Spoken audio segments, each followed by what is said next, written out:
मेरे प्यारे हिंदी के प्रतियोगी अभ्यर्थियों, हिंदी वागधारा चैनल में आज आपका पुनः स्वागत है। एक नई श्रृंखला के प्रश्नों के साथ। सारे प्रश्न परीक्षाओं के बेस पर हैं और आपकी आने वाली परीक्षाओं के लिए भी बहुत ही उपयोगी होंगे। इसलिए इस श्रृंखला के प्रश्नों को आदि से अंत तक जरूर अवलोकन करें। आइए इस श्रृंखला के पहले प्रश्न की शुरुआत हम लोग करते हैं। आज आपका पहला प्रश्न है, प्रश्न नंबर 1। हिंदी में कुल वर्णों की संख्या है। बार बार पूछता है, कहीं आप कंफ्यूज ना हो कि विशिष्ट वर्ण को जो एक स्वीकार किया गया है उसको जोड़ करके आप 53 ना माने, ऐसा भूल ना हो आपसे। इसलिए आप जानते रहिए जो हमारी मान्यता थी, जो माने गए थे 52 वर्ण, वही आपका आयोग भी मानेगा। विकल्प सी आपका सही हो जाएगा। 52, 46, 48 और 53 से कोई मतलब नहीं। अगला प्रश्न, हिंदी में अल्प प्राण वर्णों की संख्या है। 23, 31, 32, 33। तो जब पूछेगा तो कहीं आप मोटे तौर पर जोड़ करके 30 ना मान लें, जबकि ये संख्या 31 होती है और 31 हमारा आयोग भी माना है। इसलिए विकल्प भी सही हो जाएगा। 31 है कैसे? जैसे आप कहते हैं किसी भी वर्गीय व्यंजन का पहला, तीसरा और पांचवा, तो 5 वर्गीय व्यंजन के 5 तिहाई 15 हो गए। सारे स्वर आपके हो गए 11, 26 हो गए, 4 अंतस्थ हो गए, या वा रा ला 30 हो गया, और एक अनुस्वार अंग मिला करके 30, 31 यही वर्ण आपके हो जाते हैं। प्रश्न नंबर 3, कामायनी में सर्गों की संख्या है। ए 14, बी 15, सी 12, डी 13। तो कामायनी में सर्गों की संख्या 15 होती है, आप जानते हैं। इसलिए विकल्प बी सही हो जाएगा, 15। प्रश्न नंबर 4, कठिन काव्य का प्रेत किस कवि को कहा गया है। ए केशवदास, बी कबीर, सी जयशंकर प्रसाद, डी महादेवी वर्मा। तो कठिन काव्य का प्रेत केशवदास जी को कहा गया। इनकी रचना रामचंद्रिका, जिसको इन्होंने एक रात में ही लिखा, कठिन शब्दों में लिखा, इसलिए कवियों ने इन्हें कठिन काव्य का प्रेत के रूप में मान्यता दी। इसलिए केशवदास विकल्प ए हमारा सही हो जाएगा। प्रश्न नंबर 5, इतिहास या स्रोत के आधार पर शब्द भेद है। ए 3, बी 4, सी 5, डी 6। तो इतिहास या स्रोत के आधार पर कहे, उत्पत्ति के आधार पर कहे, तो आपके 4 ही हैं, तद्भव, तत्सम, देशज, विदेशज। शंकर को आप इसमें ना जोड़ें क्योंकि उनका विभेद तो पहले ही हो चुका है। इसलिए 4 ही आपके मुख्य हैं और 4 ही आप जानें। विकल्प भी हमारा सही हो जाएगा, 4। प्रश्न नंबर 6, पर्यायवाची का पर्याय है। ये परीक्षाओं में बार बार पूछ रहा है, आपके कंपटीशन में, आप जानते रहिए। इसका पर्यायवाची समानार्थक है, बहुत ही सरल है, इसको आप जानते हैं, इसीलिए इसको ना दे करके विकल्प में प्रतिशब्द देता है। तो समानार्थक भी है, प्रतिशब्द भी है, विकल्प सी दोनों है। प्रतिलोम, तो प्रतिलोम तो अनुलोम का विलोम है, विपरीत विलोम का पर्यायवाची है, इसलिए नहीं है। तो समानार्थक समान अर्थ वाला, और प्रतिशब्द शब्द के बदले शब्द, यानी अर्थ उसका वही रहेगा, इसलिए विकल्प सी सही हो जाएगा, दोनों। प्रश्न नंबर 7, विलोम का पर्याय है। ए विपरीतार्थक, बी प्रतिलोम, सी दोनों, डी अनुलोम। तो अनुलोम तो सीधा होता है, पॉजिटिव। विपरीतार्थक विपरीत अर्थ देने वाला, ये इसका अर्थ होगा विलोम का। प्रतिलोम भी उसका विलोम का ही भाव है, इसलिए दोनों सही होने के नाते विकल्प सी सही हो जाएगा हमारा, दोनों। प्रश्न नंबर 8, वर्णों का मेल होता है। ए संधि में, बी समास में, सी उपसर्ग में, डी प्रत्यय में। तो वर्णों का मेल हमेशा संधि में होता है, इसलिए विकल्प ए हमारा सही हो जाएगा, संधि। प्रश्न नंबर 9, पदों का मेल है।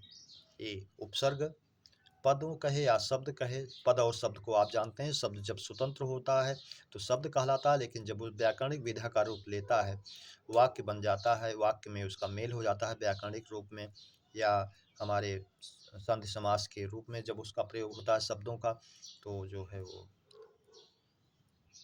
हो जाता है, उस स्थिति में वो हो जाता है समास। तो शब्दों का मेल कहे या पदों का मेल कहे तो समास होगा, वर्णों का मेल कहे तो संधि होगी, वह शब्दांश जो शब्द में पूर्व में जोड़ करके उसका पर्यायवाची बनाए, विशिष्टता लाए या विलोम बनाए तो उपसर्ग होता है। और प्रत्यय होता है जो शब्दांश जो बाद में जोड़ करके उसके रूप में परिवर्तन करता है वो प्रत्यय होता है।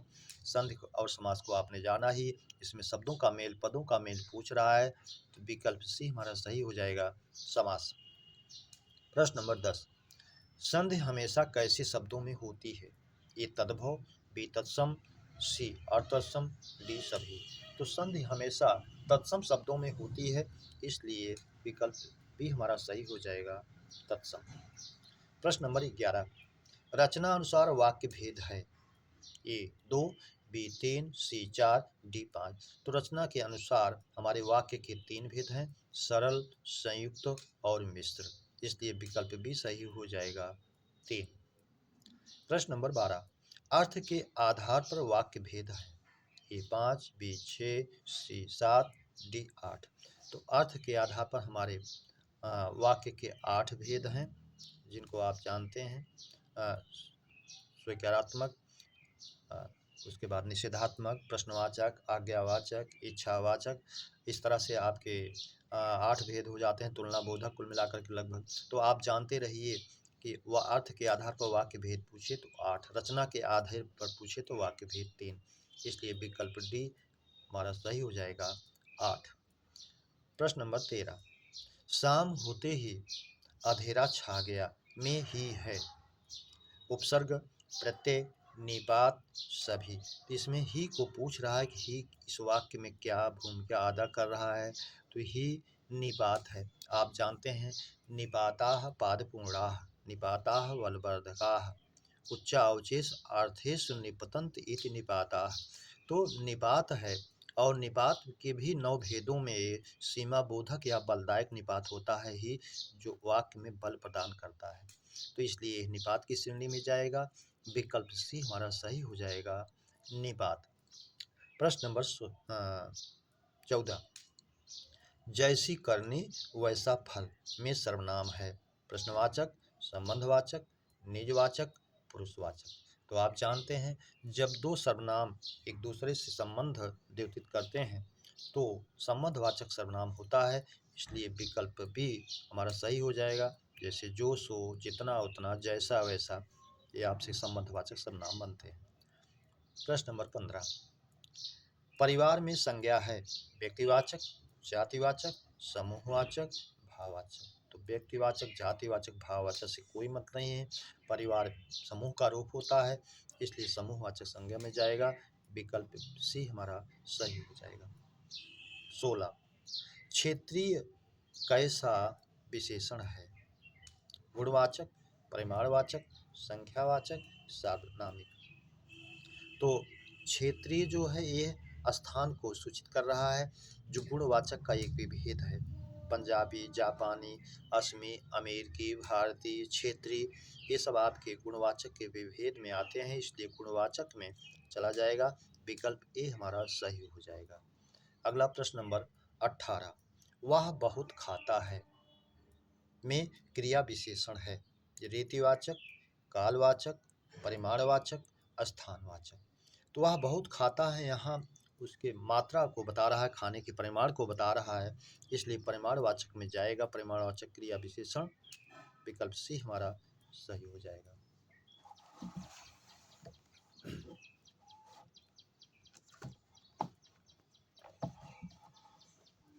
अगला प्रश्न है हमारा प्रश्न नंबर 19, प्रत्यंग में संभव है, यानी कौन से व्याकरण का रूप इसमें संभव है। इस प्रश्न के पूछने का तात्पर्य है कि संधि, समास दोनों कोई नहीं। तो ये संधि युक्त शब्द है, इसमें संधि विग्रह भी किया जा सकता है, प्रति प्लस अंग और यण स्वर संधि हो जाएगी, ई के बाद आ के आने पर, असमान स्वर के आने पर ई का या हो गया, प्रत्यंग हो गया, हर अंग, और उसके बाद समास भी होगा, प्रति अंग प्रति उपसर्ग आया है अंग के पहले, इसलिए समास भी होगा, विकल्प सी दोनों, डी कोई नहीं, तो ये संधि भी होगा, इसमें संधि विग्रह, संधि विच्छेद, संधि का रूप खुद ही है, समास भी बनेगा, इसलिए विकल्प सी हमारा सही हो जाएगा, दोनों व्याकरणिक रूप इसमें प्रयोग होगा। प्रश्न नंबर 20, किस समास में दोनों पद प्रधान नहीं होते हैं, ए तत्पुरुष जिसमें उत्तर पद प्रधान होता है। कर्मधारय विशेषण विशेष से युक्त होता है। और सी बहुव्रीहि समास अन्य पदार्थ प्रधान होता है, तीसरा पद प्रधान होता है, ना पहला होता है ना दूसरा होता है। डी अव्ययी भाव उपसर्ग निपात या ये पहले आया नहीं, अव्यय पहले आया नहीं, इसलिए है नहीं। तो तीसरा पद प्रधान यानी दोनों पद प्रधान नहीं होता है बहुव्रीहि में, इसलिए विकल्प सी हमारा सही हो जाएगा, बहुव्रीहि। प्रश्न नंबर 21, जो प्रत्यय संज्ञा सर्वनाम विशेषण में जोड़ते हैं वे हैं कृदंत, तद्धित, दोनों, कोई नहीं। तो जो प्रत्यय क्रियाओं में जोड़ते हैं वो कृदंत कहलाते हैं, और जो संज्ञा सर्वनाम विशेषण में जोड़ते हैं वो तद्धित कहलाते हैं, इसलिए विकल्प भी हमारा सही हो जाएगा, तद्धित। प्रश्न नंबर 22, जीतने की इच्छा करना वाक्यांश का एक शब्द है। जिगमिस, जिगिस, जिगीसा, गमनेच्छा। तो आपको लग रहे होंगे कुछ हद तक कि और भी सही हैं, लेकिन इसमें एक ही जो शुद्धतम रूप है उसका वो जिगीसा है, जीतने की इच्छा करना।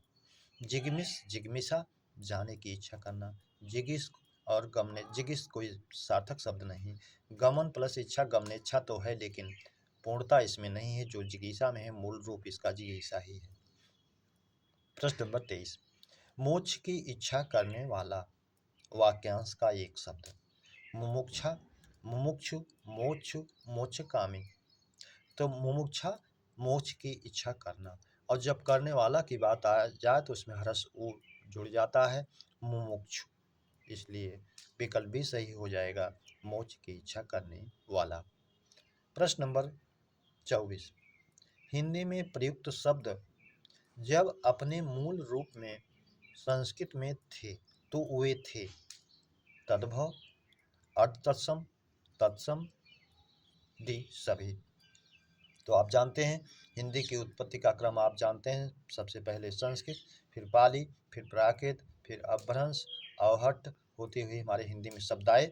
बीच में शब्द वो जब थे हिंदी और उसके बीच में तो अर्ध तत्सम रूप में थे, लेकिन जब संस्कृत में शब्द थे वही शब्द तो मूलतः वो अपने मूल रूप में थे और तत्सम थे, इसलिए वो इस हिंदी के ऐसे शब्द जो जिनका रूप विकृत हो गया तद्भव रूप हो गया, लेकिन जब वो वास्तविक रूप मूल रूप में थे संस्कृत में थे तो तत्सम रूप में थे, इसलिए विकल्प सी हमारा सही हो जाएगा, तत्सम। प्रश्न नंबर 25, इमली का तत्सम है आमलक, अमलिका, अम्लिका, सभी। तो इमली का अम्लिका होता है, आप जानते रहिए, कभी कभी अम्लिका कहे तो उसको भी माने, लेकिन परीक्षाओं में आपको अम्लिका ही देता है, जानते रहें। इसी तरह से इसके और भी जो त्रिफला में आपके त्रिफला वाले हैं, आंवला है, आमलक होता है, बहेड़ा है, विभीतिक होता है, हर्रे हरितकी होता है, उनको भी जानिए, पूछता रहता है। प्रश्न नंबर 26, अर्क का अनेकार्थी है सूर्य, इंद्र, काढ़ा, सभी। तो आप जानते हैं अर्क का अनेकार्थी सूर्य भी होता है, मदार का पौधा भी होता है, इंद्र भी होता है, स्फटिक भी होता है, काढ़ा भी होता है, जिसमें तीन आपके दिए गए हैं, सूर्य, इंद्र, काढ़ा, तीनों सही हैं, इसलिए विकल्प डी हमारा सही हो जाएगा, सभी। प्रश्न नंबर 27, कीलाल का पर्याय है ए मधु, बी धूमकेतु, सी धुंधला, डी श्वेत। श्वेत या सफेद से कोई मतलब नहीं, धुंधला से भी कोई मतलब नहीं। धूमकेतु धुआं जिसका केतु है, ध्वज है, अग्नि का पर्यायवाची है, मधु जो है शहद, ये इसका पर्याय है।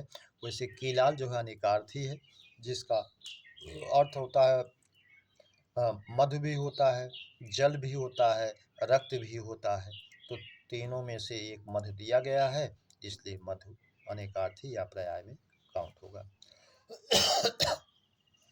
प्रश्न नंबर 28, यदि वह परिश्रम किया होता तो अवश्य सफल होता में काल है हेतु हितमत भूत, संदिग्ध भूत, अपूर्ण भूत, पूर्ण भूत। पूर्ण भूत है नहीं, अपूर्ण भूत कॉन्टिन्यूअस अंग्रेजी की तरह नहीं है, रहा था, रही थी, रहे थे, नहीं आ रहा है। संदिग्ध भूत या होगा, ई होगी, या होगे, भूतकाल में ऐसा तो है नहीं, न इसका वाचक चिन्ह या होगा, ई होगी, ये होगे आ रहा है। हेतुमत भूत, इसमें कार्य होने वाला होता है, लेकिन किसी कारणवश नहीं हो पाता है।